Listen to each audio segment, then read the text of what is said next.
नमस्कार। हमारे चैनल आत्मिक ज्ञान में आप सबका बहुत बहुत स्वागत है। और आज हम बात करेंगे नाद के अनुसंधान पे। नाद का अनुसंधान कैसे कर सकते हैं, क्योंकि जब आपको नाद सुनना शुरू होता है तब आपको बहुत समय लग जाता है ये जानने के लिए कि मेरे कानों से आने वाली आवाज़ कहीं किसी नस की कोई गड़बड़ी तो नहीं है। और अगर आप किसी डॉक्टर के पास चले जाएं तो वो आपको यही कहेगा कि आपके दिमाग में कोई प्रॉब्लम है या कोई बीमारी है जिसकी वजह से आपको ये आवाज़ें सुनाई दे रही हैं, या आपके कान में कोई प्रॉब्लम है जिसकी वजह से आपको ये आवाज़ें सुनाई दे रही हैं। जब तक आपको ये पता चलता है कि आपके कानों से आने वाली आवाज़ एक्चुअल में आपके कानों से नहीं आ रही बल्कि आपके मस्तिष्क से आ रही है, और ये कोई बीमारी नहीं बल्कि आपका एक आध्यात्मिक उन्नति है, तब तक काफ़ी समय निकल चुका होता है और ये जो नाद है ये काफ़ी तेज़ हो जाता है। तो सबसे पहले तो जानना ये ज़रूरी है कि अगर आपको नाद की जो ध्वनि है वो तेज़ सुनाई देती है या धीरे सुनाई देती है, कौन सी ध्वनि अच्छी है? तेज़ सुनाई देने वाली ध्वनि अच्छी है या धीरे सुनने वाली ध्वनि अच्छी है? जब हम नाद को अवॉइड करते हैं, यानी कि हमें अगर किसी मंत्र जाप की वजह से हम अंतर्मुखी होने शुरू हो गए और हमें ये जो नाद है जो हमें अंतर्मुखी करवाता है, और हो जाने पे हम अंतर्मुखी हो जाने पे जब हम इस नाद को सुनने लग जाते हैं तो ये हमें यात्रा करवाता है, हमारी अपनी यात्रा करवाता है, गहरे कॉन्शियस की यात्रा कराता है, चेतना को गहरा करता है, हमारी जानकारी कि मैं एक आत्मा हूँ, एक शरीर नहीं हूँ। इसके लिए वो हमारे विचारों से लेके हमें जाता है, हमारे अंदर की जो खलबली है उससे हमारा इंट्रोडक्शन करवाता है। अब जब नाद आपको बहुत तेज़ सुनाई दे रहा है, इसका मतलब है कि आप नाद का अनुसंधान नहीं कर रहे, आप उसको सुन नहीं रहे। और जब आप उसको सुनना शुरू करोगे, धीरे धीरे उसको अनुसंधान करना शुरू करोगे, सुनना और अनुसंधान ये दोनों चीज़ें अलग हैं। मैं आपको इसका भी डिफरेंस बताऊंगा कि सुनना और अनुसंधान करने में क्या डिफरेंस क्या है और हमें क्या करना चाहिए इन दोनों में से। तो नाद जब आप नाद को सुनना शुरू करते हो तो जनरली आप दिन को इसको नहीं सुन सकते। अगर ये बहुत तेज़ है और आप दिन में भी सुन सकते हो इसको, तो इसका मतलब है कि अभी तक आप नाद को अवॉइड कर रहे थे। जैसे ही आप इसको सुनना शुरू करते हो, आप अपने अंदर के विचारों को देखना शुरू करते हो, वितर्क को देखना शुरू करते हो, और इस तरह से धीरे धीरे जब आप इसको सुनते रहते हो तो नाद धीरे होना शुरू हो जाता है।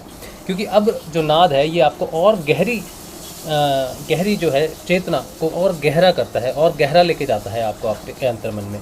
तो जितना वो गहराई में जाएगा उतना वो धीरे होता जाएगा। तो अब आपको नाद की जो साउंड है वो धीरे होनी शुरू हो जाएगी।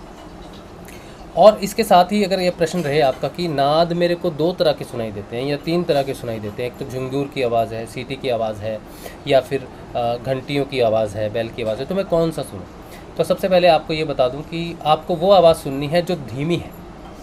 अगर तीनों आवाज़ें एक साथ सुनाई दे रही हैं और किसी एक आवाज़ पे आपको कॉन्सेंट्रेट करना है तो आप धीमी आवाज़ पे कॉन्सेंट्रेट करो, ताकि क्योंकि वो गहरी चेतना की आवाज़ है, ठीक है? तो धीमी आवाज़ पे कॉन्सेंट्रेट करना है अगर कई तरह की आवाज़ें सुनाई दे रही हैं आपको। अब आपको अनुसंधान कैसे करना है, नाद का अनुसंधान कैसे करना है, नाद से आपको बेनिफिट कैसे लेना है। अब दिन में तो पंखे चलते हैं, गर्मियों में, सर्दियों में तो खैर पंखे बंद होते हैं, सर्दियों में तो आप इसे सुन सकते हो। लेकिन गर्मियों में या ऐसी अवस्था में पूरे दिन में जब आप कामकाज में व्यस्त रहते हो तब आप इसको अगर नहीं सुन सकते तो आपको नाद के लिए कुछ समय देना पड़ेगा। आप नाद को सुनने के लिए अपनी उंगलियों का यूज़ कर सकते हैं। लोग जनरली यूज़ करेंगे, हेडफोन का यूज़ करेंगे या कोई माध्यम यूज़ करेंगे जिससे कान बंद हो जाएं और वो नाद सुने। नाद को सुनना और नाद का अनुसंधान करना अलग चीज़ है। अगर आप नाद को हेडफोन से सुनते हो तो आप सिर्फ उसको सुन रहे हो, सिर्फ कि वो बज रहा है और सुन रहे हो। जैसे न्यूज़ चल रही है, टीवी में न्यूज़ चल रही है, वो चल रही है, आपको सुनाई दे रही है, लेकिन आप उसको समझ नहीं रहे क्योंकि आपका इंटरेस्ट नहीं है उस चीज़ को समझने के लिए। तो वो न्यूज़ चैनल वाला चल रहा है अपना और आपको पता है कि न्यूज़ चल रही है। तो अगर आप हेडफोन से सुनते हो तो ये वही चीज़ है कि आप सिर्फ उसे सुनना चाहते हो। आपको लगता है कि सिर्फ हेडफोन लगाने से, वो ध्वनि को सुन लेने से आपको लाभ होगा। ऐसा नहीं है। आपको हेडफोन की बजाय अपनी उंगलियों का यूज़ करना चाहिए, क्योंकि जब तक आपकी कॉन्शियस रहेगी, आपका ध्यान रहेगा उस नाद की तरफ, तब तक आपकी उंगली कान में रहेगी। आपको पता है कि मैं अपने शरीर का एक हिस्सा यूज़ कर रहा हूँ या कर रही हूँ उस नाद को सुनने के लिए। तो आपकी उंगलियां जो हैं वो आपकी सहायता करेंगी कंसंट्रेट करने में, उस ध्वनि पे कंसंट्रेट करने पे, उस ध्वनि को सुनने में। जितनी देर रहेगी। और जैसे ही आप विचारों में इतना भटक जाओगे कि आप भूल जाओगे कि आप नाद का अनुसंधान कर रहे हो, वो उंगलियां अपने आप कान से बाहर निकल जाएंगी और आपको पता चल जाएगा कि मैं अब नाद नहीं सुन रहा हूँ। तो आपको हमेशा अपनी उंगलियों का यूज़ करना चाहिए नाद को सुनने के लिए, ना कि हेडफोन या किसी और चीज़ का। रात को सोते समय आपको नाद को ज़रूर सुनना चाहिए। नाद जब आपको सुनना शुरू हो जाता है तो रात को उठाना शुरू कर देता है, क्योंकि नाद अपनी साधना करवाना शुरू कर देता है। तो रात को 2:30 बजे, 3 बजे, 2 बजे आपकी नींद खुलनी शुरू हो जाएगी और आप सोचोगे ये ऐसा क्यों हो रहा है। और वो आवाज़ अगर आप नहीं जानते नाद है तो आप परेशान हो जाओगे कि मेरे को रात को ये आवाज़ सुनाई देती है, कहीं मैं पागल तो नहीं हो रहा, कहीं मेरे कान तो नहीं बज रहे। तो आप ज़्यादा परेशान होना शुरू हो जाओगे, क्योंकि नाद उठाता है रात को। अब जब रात को सोने से पहले अगर आप नाद का अनुसंधान करो, अपना एक कान तकिए के साथ लगा दो, दूसरा उंगली के साथ बंद कर लो और उस नाद को सुनो, यानी कि उसका अनुसंधान करो। वो इतना तीव्र चलता है जैसे कि बुलेट ट्रेन। तो अगर आप उसको सुनने की कोशिश करते हो तो आप बहुत जल्दी विचारों में जाते हो। तो सोचो आपने 4 सेकंड उस ध्वनि को बड़े गौर से सुना और 4 सेकंड बाद आपके विचार शुरू हो गए। अब आपको विचारों की चिंता नहीं करनी है। जैसे ही आपको याद आया कि मैं तो नाद सुन रहा था, वापस आपको नाद पे कंसंट्रेट करना है। धीरे धीरे धीरे धीरे आपकी जो विचार के आने की जो टाइमिंग है वो बढ़ने लगेगी।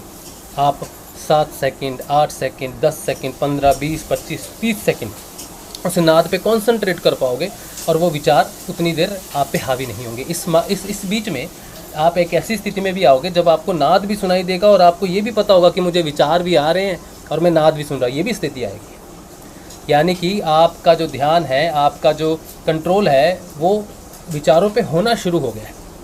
ठीक है, फिर धीरे धीरे धीरे धीरे विचार कम होते जाएंगे, इतने कम हो जाएंगे कि आपको वो नाद गहरे ध्यान में लेके जाना शुरू करेगा। फिर आपका गहरा ध्यान लगना शुरू हो जाएगा। यहाँ से ध्यान की प्रक्रिया शुरू होती है। तो इस एपिसोड में हमने यही जाना कि नाद को सुनना और उसका अनुसंधान करना ये अलग चीज़ें हैं। अनुसंधान के लिए हम अपनी उंगलियों का यूज़ करें। रात को सोने से पहले आधे घंटे तक उसका अनुसंधान करने की कोशिश करें, ताकि वो रात को 2 बजे आपको ना जगाए। और अगर जगा भी दे तो भी आप यही प्रक्रिया करो कि आपको नाद को अनुसंधान करना है। अगले एपिसोड में नाद के बारे में ज़्यादा जानकारी लेंगे। आपका जो प्रश्न होगा उसको भी लेंगे। नमस्कार।